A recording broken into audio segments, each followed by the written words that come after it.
অবসগাইনি থেকে কতগুলো ইন্টারভিউর জন্য ইম্পর্টেন্ট প্রশ্ন হচ্ছে। প্রথমে যদি জিজ্ঞেস করা যে ট্রিপলেট টেস্ট কী? ট্রিপলেট টেস্ট হলো, এটা সাধারণত প্রেগনেন্সিতে করা হয়, 15 থেকে 22 সপ্তাহের মধ্যে করা হয়, আইডিয়ালি 16 থেকে 18 সপ্তাহের মধ্যে করা হয়। ঠিক আছে, এখানে 3টে জিনিস দেখা হয়: AFP আলফা ফিটোপ্রোটিন, HCG এবং ইস্ট্রিয়ল।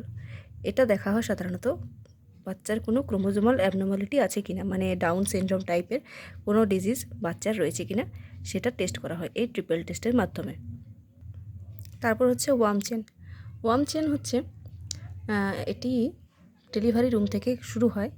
বাচ্চার হাইপোথার্মিয়া প্রিভেন্ট করার জন্য এটি করা হয়, এই প্র্যাকটিসটা করা হয়। এটা হলো এক ধরনের প্র্যাকটিস যেখানে নিউবর্ন বেবি যখন জন্মায়, ডেলিভারি রুম থেকে এটা শুরু হয়। বেবিকে ডেলিভারি রুমে রেডিয়েন্ট ওয়ার্ম, মানে যার টেম্পারেচার হয় 25 থেকে 28 ডিগ্রি সেন্টিগ্রেড, সেখানে রাখা হয়। তারপর বেবিকে ইমিডিয়েটলি ড্রাই করা হয়। তারপর বেবিকে মায়ের সাথে স্কিন টু স্কিন কন্ট্যাক্ট করানো হয়।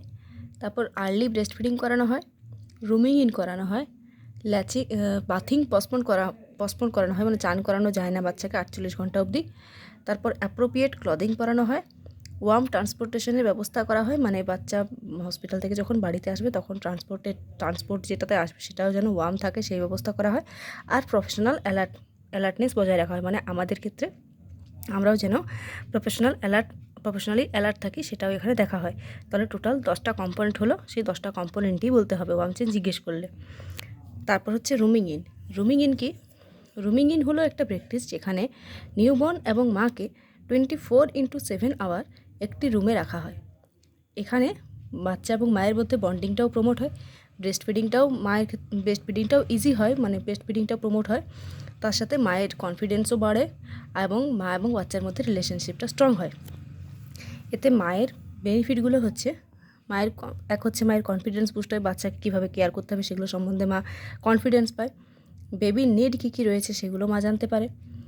মাও রেস্ট নিতে পারে, মানে মা সেই সময় পুরো সময়টা বাচ্চার সাথে থাকছে, তার সাথে রেস্ট হচ্ছে মায়ের। আর বেবি সেন্ট্রিক কেয়ার দিতে পারে, মানে শুধু বাচ্চার প্রতিই তার ধ্যানটা থাকে। তারপর হচ্ছে বাচ্চার বেনিফিট, বাচ্চা লেস ক্রাই করে, মানে বাচ্চার কান্না কম হয়, বাচ্চা ইজিলি ব্রেস্ট ফিড করতে পারে, মায়ের সাথে স্ট্রং অ্যাটাচমেন্ট হয় এবং বাচ্চার ওয়েট গেইন ভালো হয়, আর তার সাথে হাইপোথার্মিয়া প্রিভেন্ট হয়। মানে রুমিং ইন বললে মা এবং বাচ্চা দুজনের আলাদা করে বেনিফিটটাও বলতে হবে।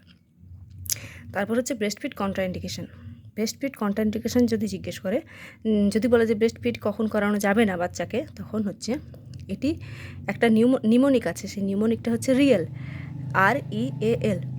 রিয়েলের R for radiation, A for antimetabolic therapy, L for lithium therapy, E for ergot therapy.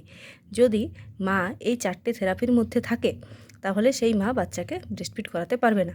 তাছাড়া যদি বাচ্চার গ্যালাক্টোসেমিয়া রোগটি থেকে থাকে বা কোনো মেটাবলিক ডিসঅর্ডার বাচ্চার থেকে থাকে, তখন আমরা বাচ্চাকে ব্রেস্টফিড করাবো না।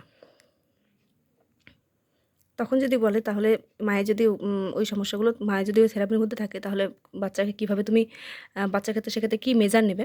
তখন বলবে যে বাচ্চাকে সেক্ষেত্রে আমরা এক্সপ্রেসড ব্রেস্ট মিল্ক দিতে পারি, অথবা অন্য মায়ের থেকে ব্রেস্ট ফিড করানো যেতে পারে।